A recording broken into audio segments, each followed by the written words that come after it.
कंदासीं जलाल चांडीअ जी ज़िंदगीअ जे बारे में त जलाल चांडियो केरु ऐं किथां जो हुयो ऐं जलाल चांडीअ कॾहिं पंहिंजी जेको आहे सो फ़नकारी ऐं पंहिंजे फ़न जो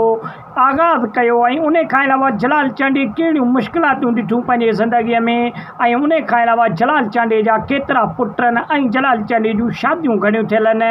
ऐं जलाल चांडियूं कहिड़ी बीमारी सबबु इन फ़ानी दुनिया खां लाॾाणो कयो ऐं जलाल चांडीअ जूं पूरियूं जेको आहे सो घणा एल्बम जेको आहे सो रिलीज़ थिया जलाल चांडीअ जी ज़िंदगीअ में केतिरी तादाद आहे उन्हनि जी उहा बि तव्हांखे ॿुधाईंदासीं ऐं उन खां अलावा जलाल चांडीअ जो पहिरियों सॉन्ग कॾहिं रिलीज़ थियो उन जे बारे में बि ॻाल्हि कंदासीं। दोस्तो जलाल चांडियो सिंध जो उहो फ़नकार आहे जेको ॿार बच्चो नंढो वॾो सभु को जलाल चांडीअ खे ॿुधणु पसंदि कंदो आहे ऐं जलाल चांडियो हिकु मक़बूल तरीन ऐं अवामी फ़नकार हुयो ऐं जलाल चांडीअ खे लखे माण्हू जेको आहे सो पसंदि कंदा हुया ऐं जलाल चांडीअ जा कलाम ॿुधंदा हुया। दोस्तो जलाल चांडियो 1944 में हाजी फैज़ मोहम्मद चांडीअ जे घर में जनमु वरितो ऐं फैज़ मोहम्मद चांडियो हिकु हाजी टाइप ऐं ग़रीब ईअं सम्झो नंढो वॾेरो हुयो जंहिंजे घर में माल मता ऐं बनी ॿारे वारो रुझान हुयो। जॾहिं जलाल चांडी अखि खोली त पंहिंजे ओस पास में माल ॾिठईं ऐं जेको आहे सो माल मंद वारो घर ॾिठईं। जॾहिं आहिस्ता आहिस्ता जलाल चांडियो वॾो थींदो वियो त जलाल चांडीअ खे पहिरीं ॿकरियूं चारण जे लाइ छॾियो वियो मेहूं चारण जे लाइ त जलाल चांडियो जॾहिं मेहूं चारण वेंदो हुयो ॿाहिराड़ीअ में त जलाल चांडीअ जो हिकु पसंदीदा फ़नकार हुयो जेको अली हसन ज़रदारी जे नाले सां मशहूरु हुयो। उन जा कलाम जलाल चांडियो पंहिंजे रेडियो में ॿुधंदो रहंदो हुयो ऐं रेडियो बि हिकिड़ो जलाल चांडीअ वटि पंहिंजे बग़ल में लॻल हूंदो हुयो। दोस्तो अहिड़े तरीक़े सां जलाल चांडियो ठिकरियूं खणी वॼाईंदो हुयो ऐं जलाल चांडीअ खे कलाम ॻाइण जो तमामु घणो शौक़ु हुयो ऐं जलाल चांडियो बि हिकु भलो फ़नकार थियणु पियो चाहे लेकिन जलाल चांडीअ जो पीउ हाजी फैज़ मोहम्मद चांडियो जलाल चांडीअ खे चवंदो हुयो त पुट ॻाइणु असांजो पेशो कोन्हे को या तूं दर्जी थी या पढ़ी लिखी को सुठो ऑफिसर थी लेकिन ॻाइणु तोखे मां न छॾींदुसि। दोस्तो हज़ारे मुखालिफ़तनि जे बावजूद बि जलाल चांडी पंहिंजे शौक़ खे कंटिन्यू रखियो ऐं जलाल चांडियो पंहिंजो यकतारो चपड़ी करे ॻाइणु लॻंदो हुयो लेकिन जलाल चांडीअ खे जॾहिं स्कूल छॾियो वियो त जलाल चांडियो उते पढ़ाई न कंदो हुयो ऐं कलाम गुनगुनाईंदो रहंदो हुयो। पोइ मास्तर हाजी फैज़ मोहम्मद चांडीअ खे चयो त तुंहिंजो पुटु तुहारो पढ़े ई नथो रुगो कलाम गुनगुनाईंदो रहे थो त अहिड़े तरीक़े सां पाण में जेको आहे सो मास्तर ॿ टे लपाटूं हणी जलाल चांडीअ खे स्कूल मां कढी छॾियो हुयो त उन खां वरी कुझु टाइम गुज़रण खां बाद हाजी फैज़ मोहम्मद चांडियो पंहिंजे ॻोठ जे पाड़े में हिकु दर्जी वटि वञी जलाल चांडीअ खे छॾियो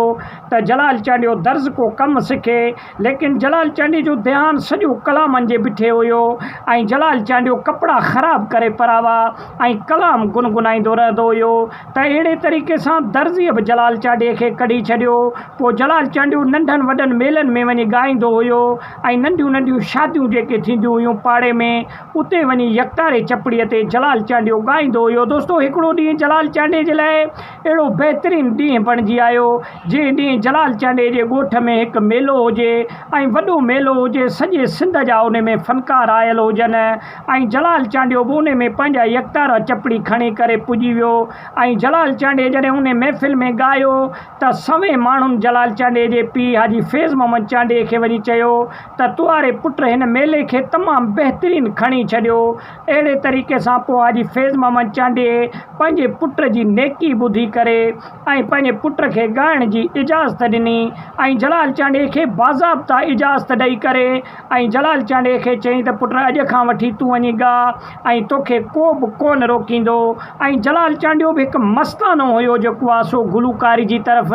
ऐं जलाल चांडीअ खे तमामु वॾो शौक़ु हुयो फ़नकारीअ में ऐं गुलूकारीअ जी तरफ़। पोइ जलाल चांडी अहिड़ो सिंध में अची ॻायो ऐं अहिड़े तरीक़े सां यकतारे चपड़ीअ ते वञी पंहिंजा कलाम ॻायईं जो अॼु ताईं बि हिंद सिंध में जलाल चांडियो मक़बूल आहे। जलाल चांडीअ जूं 3 शादियूं थियल हुयूं ऐं जलाल चांडीअ खे 7 ॿार हुया तंहिंमें 4 पुट ऐं 3 न्याणियूं हुयूं ऐं जलाल चांडीअ जा पुट अॼु 2 फ़नकार आहिनि जेको हिकु कलंदर बश्क आहे ऐं ॿियो बि हिकु फ़नकार आहे जेके सिंध में तमामु घणा घणा मक़बूल आहिनि। ऐं जलाल चांडे जी जेको वफ़ात थी उहा 2001 में थी। जलाल चांडे जा ॿई गुर्दा ख़तमु हुया ऐं जलाल चांडे खे कराची हिकु निजी अस्पताल में जॾहिं दाख़िल कयो वियो, जॾहिं सिंध वासियुनि खे ख़बर पई त जलाल चांडियो हिन फ़ानी दुनिया खां लाॾाणो करे वियो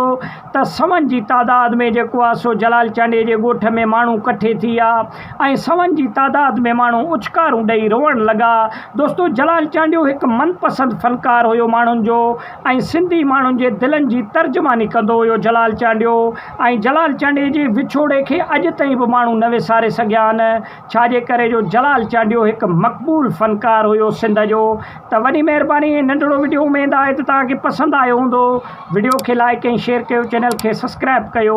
सुठो कमेंट ॾेई पंहिंजे राय जो इज़हार लाज़मी ॾींदा। वॾी महिरबानी।